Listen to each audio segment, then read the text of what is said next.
Okay. Hi, and once again, welcome everybody in today's free event, which is working with your addictions. Thank you so much, everybody, for joining in. And for those of you who have questions, please go ahead, ask. You can use the chat option, so don't worry, I'm here. And if you feel free enough, you can also use your audio option, and you can go ahead and ask away, not a problem. And starting off with addictions, basically today we're going to cover up a lot of stuff, but before we start covering off things, addictions basically mean that something that you are excessively using at a psychological, at a physiological level. You're addicted to it till the extent that you cannot stop yourself from using it or intaking it. The craving is so intense towards whatever that substance or that object or that item that you can't avoid yourself from intaking it, and that's what basically addictions mean. Now, when it comes to addictions, why is it that these addictions play such an important role, and why is it that we end up getting addicted to them? So why is it that our brain ends up getting sort of addicted, and it latches on to these addictive substances? For the very simple reason, because in the brain there is there's something that is known as dopamine, which gets released when we perform excessive exercise or when we're happy, and this dopamine is directly connected with the level of satisfaction and the level of happiness we tend to have and achieve in life and experience in life. Now what happens is that when we experience some situations or events in life which don't go as per the way we wish them to go, the level of this dopamine tends to sort of reduce in our brain system, and our brain tries really hard to try and process things, in an even more detailed manner. So it puts in a lot more energy. The body is utilizing more of its reserve energy to work around things, and so that it helps us get back in that satisfied state, or it helps us get back that own peace of mind and that relaxation. But unfortunately, what happens a lot of times is that when the brain is continuously, taxing itself out, and it's also pushing the body further and further, a lot of times we tend to burn out. So we tend to feel even extra tired, we tend to feel extra exhausted, and we tend to feel even more anxious. And beyond a point, the body doesn't know how to cope up with it. At such a point of time, there is something which gets created, so a sense of emptiness or a sense of void or a sense of blankness gets created in the system. And this is the same blankness and the sense of void that is now created that can be used up by other elements that are in our environment. So if at such a point of time we tend to resort to some sort of substance such as smoking, or intake of alcohol or drugs, or even food for that matter, then it hooks our brain onto it, and our body uses this particular substance, whether it's smoking or it's alcohol or it's drugs or whatever it is, to fill up that void, that emptiness that's now created in our energy field. So as it's filling up that void and that emptiness that's created in our energy field, for the time being we feel that momentary satisfaction. What's happening internally in our brain simultaneously is that when you're taking in that substance, so when your brain and your body is intaking it, basically it's giving you that temporary dopamine fix, and it's bringing in that boost of energy, that sudden boost of energy that's needed by your brain, by your body. And it lasts till you're experiencing and everything is good in life, until you're fine. But the minute you again come into account of an adverse event or a circumstance or situation, again this dopamine fix drops because it's temporary, you know. And at that point of time, you end up feeling even more empty, and you end up feeling even more dissatisfied, because of course this is a temporary fix. So you now have to take in more substance. So for example, if you started off with one cigarette, you now feel even more empty. So the cigarette helped you earlier to let go of this emptiness. So now you taking two cigarettes to help you let go of the emptiness that it did help you earlier on, but actually it never did. It was just filling up that void or that emptiness that was there within you. And similarly, you know, if you started off with one peg, you then move on to a second one, and then, you know, this is again a temporary fix till again something happens and it pushes your body out of your comfort zone, and you know, your brain has no idea how to deal with it, and again the addiction increases, and the intensity just keeps on, you know, spiraling off more and more, and it's like this vicious cycle. So your body and your brain starts craving for it, because that's the only sort of substance or element or object that's providing you some amount of relief. And the reason why it's providing you relief is because it's centering your brain or your mind to focus on that specific element. So when you're smoking, the reason why some of us end up feeling relaxed is because that cigarette puff is directing the brain's attention on the cigarette puff instead of focusing on that task or that adversity, or you know, that issue, that problem, that whatever it is that we've been trying so hard to overcome. So this is how addictions basically work.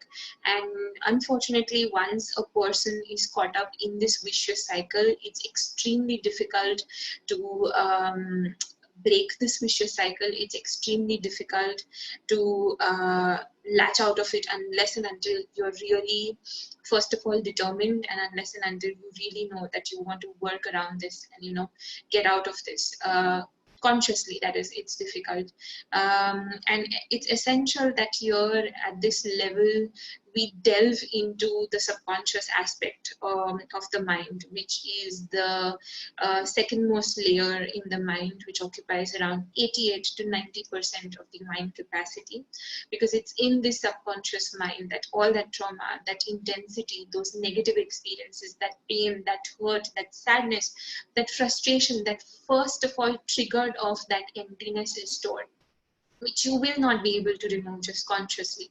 So just consciously informing yourself and deciding I'm quitting smoking, or consciously, you know, informing yourself that's my last peg from today onwards, it's not going to work out, because it's very inertly rooted in, and it's connected with a lot of things.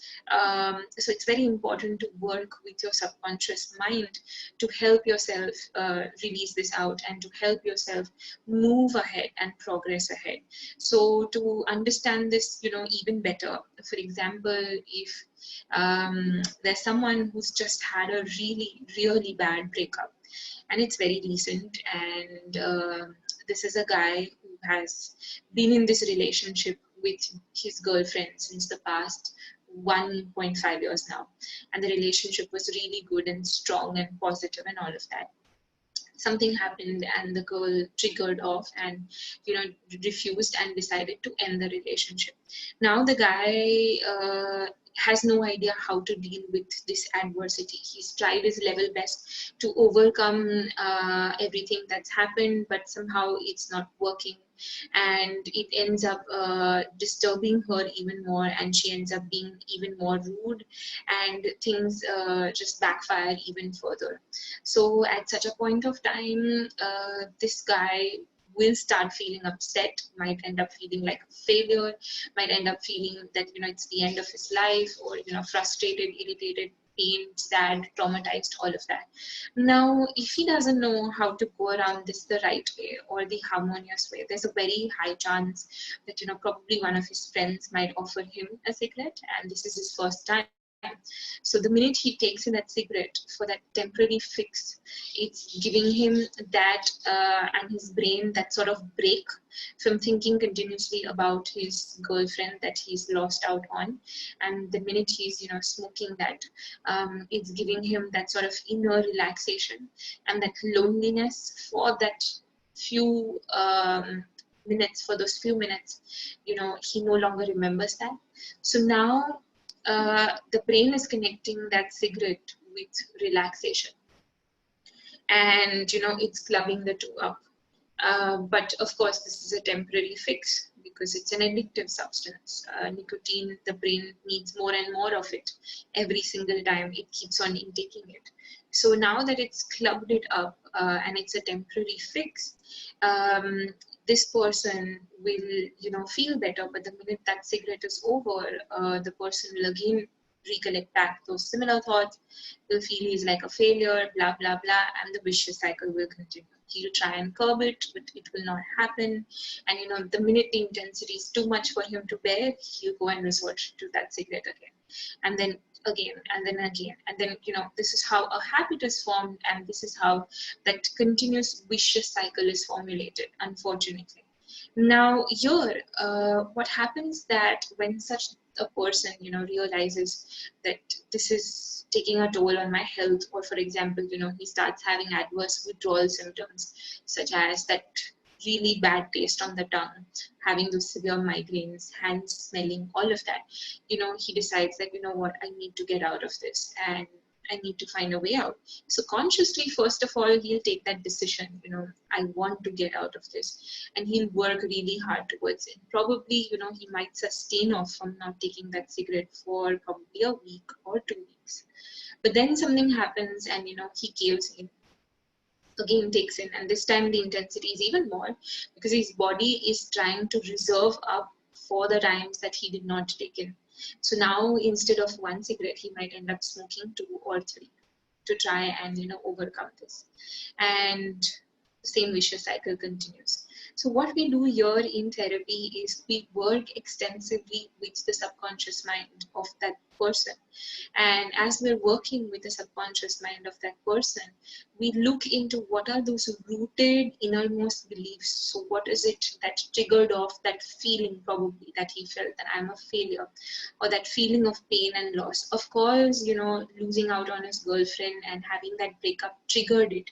But that was just a trigger. There's a lot more that's very deeply rooted inside as the core issue that, he's not been able to identify and he's not been able to work out on. So through therapy, working with the subconscious, not only do we unearth out all of this and we remove it all, but instead of this, we get him back his complete energy of harmony, his complete energy of relaxation, positivity. And we change and shift his core beliefs. So that's how, we bring about a shift. And addictions are not just related or specific to smoking or to tobacco consumption. Addictions are a lot more intense. They comprise of a lot of times for people using food as a way out to stop feeling stressed, or using food as a way out to stop feeling that panic and anxiety, and food to feel better. Or some people get addicted to working excessively, and especially in today's age and time where technology is so much in use and it's a necessity. A lot of people get very easily addicted to electronic games and social media apps, and continuously being on that, and a lot of people at times also get addicted to work. So work is sort of that escape zone. It's that escape route out from not facing exactly what it is that they're inherently feeling. So addictions can be of multiple kinds. It really depends, and we need to understand as to what is it that the person is going through, what is the personality of the individual, what is the behavior of the person, why is it that this person is addicted in such a manner, what has led this person to resort to this behavior first of all, and then we can help the person go around it and help themselves get out of whatever it is that's addicting them. So this is how the vicious and the negative cycle of addiction works, how your brain and your body result into this addiction, and how different people respond differently based on their personality, their upbringing, based on the way that they respond. If any of you have any questions at this point of time regarding everything that I've discussed so far, or you have any questions about your own personal selves, or you want to share something, you have questions about your loved ones, please go ahead. You can use your audio option or you can use the chat option, whatever you feel comfortable with.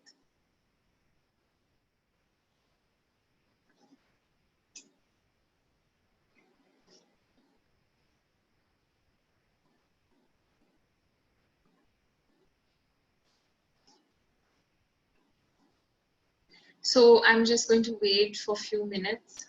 Please go ahead, put across your questions uh, in the chat option. If you don't feel comfortable using the audio, that's completely fine. Just go ahead, put it across in the chat option, and I can help out even better.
Yeah, it does. Just give me a moment.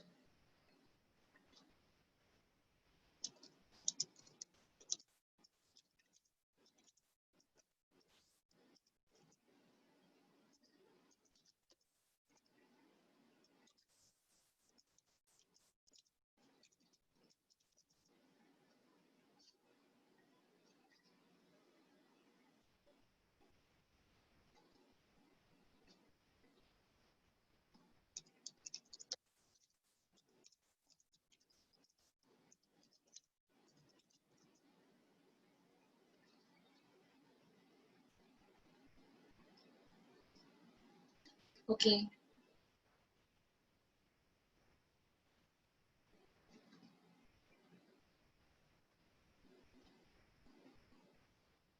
Mm-hmm. Okay.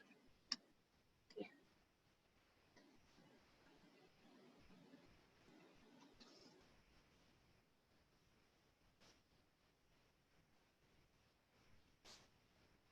Right. So we've had a few responses from earlier on as well, from the people who registered in early. So I'm just going to read out those questions. Some people have asked,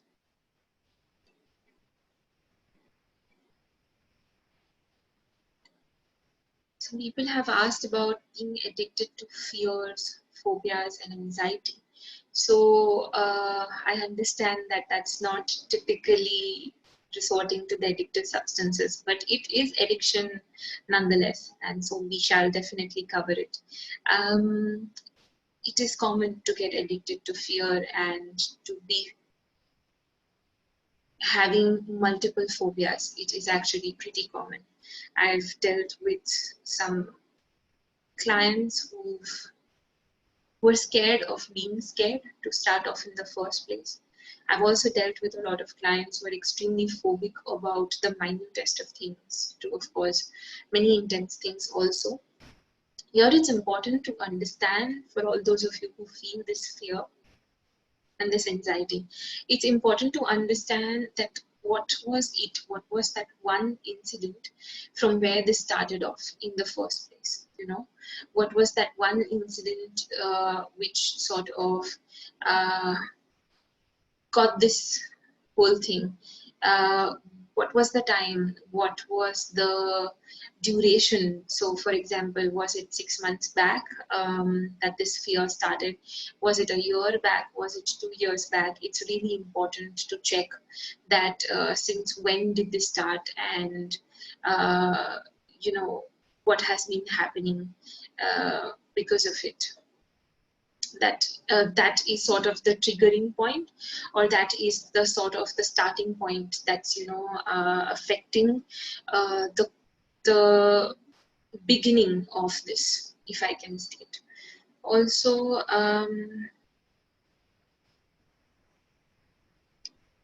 there are a few other questions, so I'm just going to take them.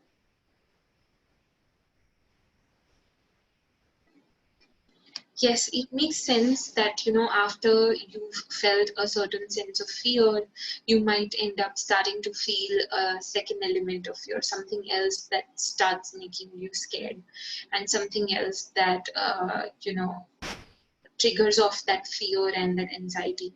So again, if you can recollect back on the time, the situation, the incident that started this off in the first place, how old were you back then? What was it that you were experiencing before this fear got triggered in about general stuff, you know, or this anxiety got triggered in about things? And you know, what was it that triggered it off in the first place? So for example, 6 years back, you were experiencing a lot of hurt and pain, and, you know, that's when this sort of triggered off. Or a few months back, when you could not cope up with things and the intensity was too much, that's when it triggered off. So if you can just let me know, you know, some people, oh, it would help us get more clarity around this as to why things could, you know, be triggering you off. And I understand the fear can be about a lot of things, and anxieties can be, you know, about a lot of things as well, and this can be like a vicious pattern and like a vicious cycle that you don't know how to break free. I would very honestly suggest, for all those people who've, you know, put forward these queries, that please approach me in later on as well, where we can do a one-to-one. Since this is a webinar, you know, it would not be right for me to go ahead and delve into specific questions, but I can answer your question in a way stating that there could be some innermost thoughts, beliefs that might have been formulated, and a lot more past experiences, connected with trauma in general, that we would need to work on. Because here I understand that the addiction is connected with fear and getting addicted to feeling scared and feeling anxious, but the body and the mind will not just feel scared and anxious for any reason.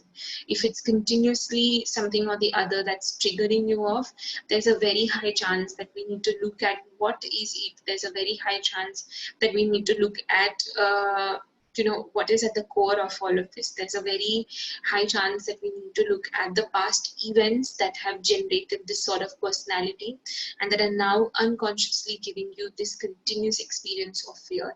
And lastly, I would also want to ask each one of you a question, for those of you who put this down, put these questions down, that this intense fear, when you're experiencing it, and, you know, for those of you who feel addicted to it, what is this fear making each one of you feel? So how does it make you feel? What happens in your system, in your body as you feel it? As a result of that, what's the emotion that's going on? All of that, extremely essential that we focus on this as well, because as we focus on this, this will give us a lot more clarity. So I hope that also answers your question. Please go ahead and put in more specific questions as well, because that will help given a lot more clarity, of course, to me, but to the general public as well. Hmm. Okay, so if the physical response is a certain part of your body and the emotion is fear, then let's see, since how long back have you been feeling this fear? What was the first time you ended up feeling this fear in that specific body part? And what was the thought connected with it? And how many years has it been now? And yeah, absolutely. Yeah, I know. I understand completely that, you know that you're safe, but at the same point of time, there's this continuous chain. So what's happening here is that you're getting this fearsome thought and it's creating effects in your body, and your body is responding to it. That's making your brain panic even further, and it's going in this emergency drive, and this vicious cycle just continues more and more. So the minute your brain finishes one action, activity, something, event that's making it scared, another action starts getting triggered off. The minute it figures stops that, a third one starts. But what we need to see is, why is it that your body or your brain is generating one event after another? What is it that's making it so scared? What is the need to feel this fear and this anxiety at such a common, at such an intense level? We need to look at that, because that's where the whole root issue is. The minute we look at that, we'll get a lot more clarity. So I would personally request you, that we are not streaming this, so don't worry. I would personally request you to please resort to taking in a personal session with me, because there is a lot of stuff that needs to be looked at, and a lot of stuff that needs to be worked on, especially if you're stating that this fear is, going on one after another, and the intensity that you mentioned seems to be pretty serious. So go ahead, and you can use the audio option now, Komal, because like I said, we've stopped the live streaming, so there's no worry. Hi. Um, yeah, so I don't know. I just have few fears and phobias within me, and it's just a chain, Even if I meditate, even if I try to calm myself down, the next minute I have another anxiety, another fear, another phobia that I'm fighting, Yeah. and many of these phobias are something that I have not been threatened by, but these are, I don't know, just there, and I don't know. It's like an addictive chain, like like somebody who's addicted to drinking, somebody who's addicted to sugar. This is me. I'm really tired of feeling scared. I don't want to feel scared, but I don't know how to help myself. Yeah, no, I understand. Can you tell me, since how long back this has been going on? There are different chains. Like there are different experiences I had, but one of them that really impacted me was 6 years back. Like I traveled to my home country, India, and I took a taxi in the middle of the night with my husband to go somewhere, I mean, to some religious place. But the taxi driver didn't seem okay. And that's when I started feeling threatened and I started Mm, getting fear of travel. He did not do anything to us, but the stopovers, there were no lights, the taxi was stopping and he took us to some strange place to collect some documents. So, slowly it started triggering and I started feeling unsafe. I started mm, getting fear of being sexually attacked. Luckily, by God's grace, nothing as such happened during the entire incident, but ever since then, I cannot travel. it's triggered it off. Yeah. I cannot travel. I cannot be comfortable. I don't trust new people. I don't trust men. And, because I do look good, I have always had this issue of men looking at me in a way that I feel I might be sexually attacked if I am Yeah. alone. Yeah. So, all these issues these are part of one part, and then there is another part of me which is constantly insecure with my spouse, and that's been ongoing battle. Again, that's a different topic, but that has again triggered many phobias and fears, and it's an addictive thing, and that has been going on for years now, and I don't even know how to solve that, and I don't even have a reason to be insecure, but Mm. still I am so insecure that I feel ashamed. No, you don't need to feel ashamed. Don't worry. First of all, thank you so much for sharing this, because I know how intense it is for you to experience, and you've been experiencing it for a long time. I would very honestly suggest, Komal, that there is a lot of stuff that could trigger off this insecurity and fear. And I don't know if you've worked out, or if you've worked and taken therapy on this ever before, but I would very seriously suggest that you not waste more time and go ahead and take therapy, because we need to do in-depth work here. There could be a lot of factors, a lot of stressors, if I can state, that might be triggering off this feeling of continuous anxiety and fear that's not ending. Not only that, in connection with that, there's the whole element of sexual abuse as well, which is, I understand that you've not experienced anything, and God forbid you never might, but that's also getting triggered off more and more, and that's also affecting your body system, your brain, and everything at a much higher and at an extensive level. So I would very seriously and sincerely suggest that please take therapy sessions with me, because we need to look at this, and we need to look at this at the root issue.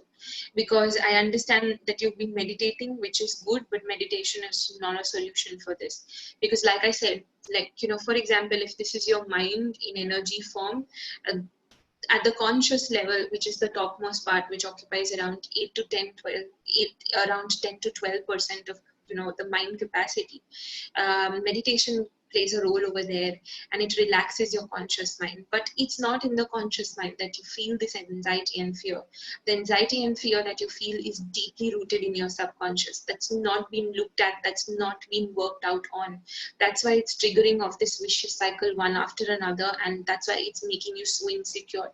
Not only that, it's stopping you from traveling, it's stopping you from feeling safe, it's stopping you from experiencing a lot of things. So we need to look at this element that's deeply rooted here and help you resolve this, so that you can progress ahead more harmoniously. And sorry, but not only that, I have two daughters, and recently I have realized that, I don't know if this is genetics or if this is DNA. Well, to begin with, my mom, she's a very courageous, powerful lady who's always traveling alone and, Mm-hmm. doing her Hmm. business and all those kind of things. But I am not so strong like her. So I don't know if it is my DNA or what, but I see my daughters now, and I see my elder daughter being scared of boys and men. I see my younger daughter being scared and having that fear of being trapped. All these fears come from me, though I'm not uh, like spoken to them or they're not experienced, but I am surprised or rather shocked that why do they have those same fears like Yeah, me, and I don't know how to help them because I don't want them to grow up yeah, with the same kind of anxiety. absolutely, that you've been experiencing. Correct. If I can know, how old are they? And they're very small. One is 8 and the other one is 6, and they have these kind of fears. Like they don't say speak about it every day, but I see it. Like my Yeah, my elder yeah. daughter doesn't make friendship with any boy because she's scared to be with them. My younger daughter gets scared even if her shop is about to close. So all these things are obviously coming from me. Mm. So I'll tell you, the reason why they've been experiencing it is not just, it's not DNA, because if that were the case, your mom would have been experiencing it. If you're telling me that your mom is a very powerful woman who's been, traveling by herself and she's doing her things, then that's not the case. It got triggered off in you before 6 years, and it spiraled down in this vicious cycle. Now, if it happened before 6 years, in these 6 years and more, your kids, because you're the primary caretaker, being their mother, and every mother is emotionally and energetically very connected with their kids, always, always, and that bond is very special. But because this bond is special, you're also very tight knit with your kids, and so are your kids tight knit with you. What happens in this case is that emotionally, at an innermost level, this tends to sort of affect, and emotionally at an innermost level, um, what you feel or what you're carrying out as a parent is unconsciously picked up on by your kids as well. That's the reason why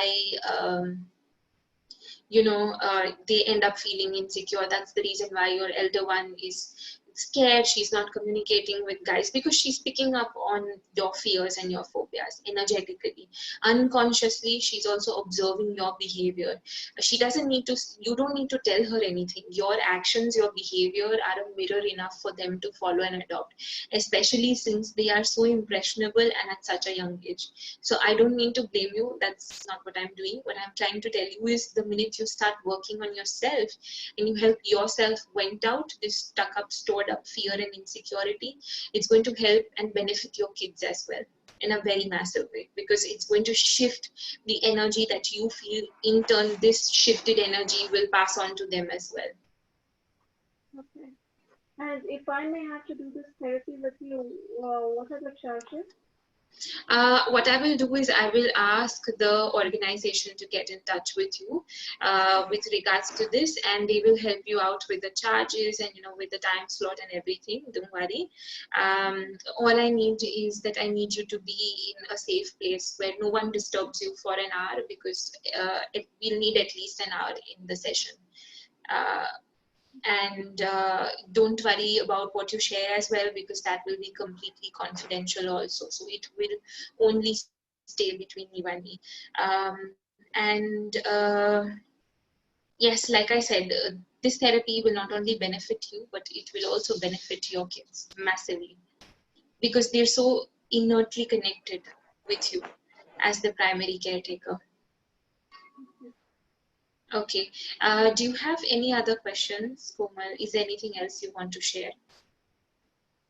No, it's just my constant anxiety, my constant fear that it's an addictive chain, and it's something so odd because people are addicted to so many things. And I knew when I was attending this um, seminar, I knew it that nobody would probably have an issue like me. This is a very strange addiction, and it's not something I want. But it's like I don't know. I mean, it's so much that even if I'm sleeping at night, I'm always scared that somebody might just break in the house and attack. And to be honest, nothing as such has ever happened in my entire life.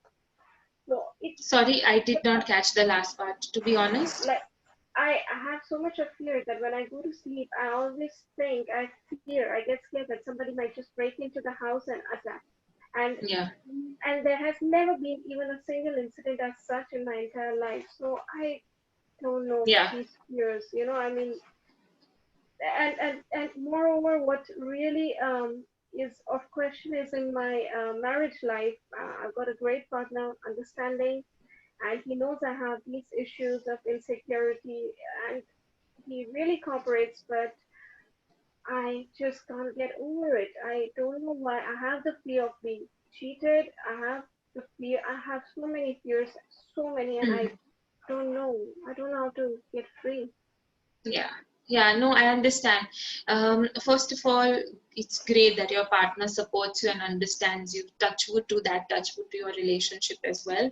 I hope it continues to grow more harmoniously. But the fears and the anxiety, it's not just, comprised, and it's not just, it's not sticking to the fear and anxiety in your case. It's also a lot more, like I said, it's a lot more of the trigger of getting assaulted, or the trigger of getting cheated, or the trigger of feeling robbed, or the trigger. So there are a lot of interconnected factors here that are also playing in as triggering elements and roles. I understand that you've never experienced it so far, all these thoughts that you're getting, but there has been a triggering element that started this off in the first place 6 years back. So we need to look into it. Not only this, we need to look into other things as well. So in therapy, I will be focusing with you, asking you about your childhood history, about your family history, about how your parents' relationship with you has been, your siblings' relationship if you have siblings, about how your academic life has been, how was your life as a teenager, what's your medical history been like, and whether you work or not, how has that area and that entire field been, and a lot more. So we'll be dealing with, and I'll take a comprehensive history around all of this, because that way we'll be able to get in more clarity and work around with every possible aspect that's triggering off this anxiety and fear. Okay. Yeah. Okay. All right. So then with this, I am just going to request the team. Just give me a moment, please. We will try and send you in a link here itself, so that you can take in an online session with me. So I'm just going to request the team to do that. Sure.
So just waiting a moment. I have informed them and they will just send in the link here in the chat option, and using that you can book in a session as well. In this coming week, I just have an off tomorrow, but post that you can book in at any point of time in this week.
Okay, so that's the link that they've mentioned here. You just simply go on the link and it will guide you in for everything. I will also ask my team to connect in with you, Komal, and if you can just provide your number to them, I'm sure they have that already. So they will help you book that in also. All right. All right. Okay, then with this, we're going to end this here. Thank you so much for joining in, and I hope to interact with you very soon. Thank you. Bye. You're most welcome. Bye bye.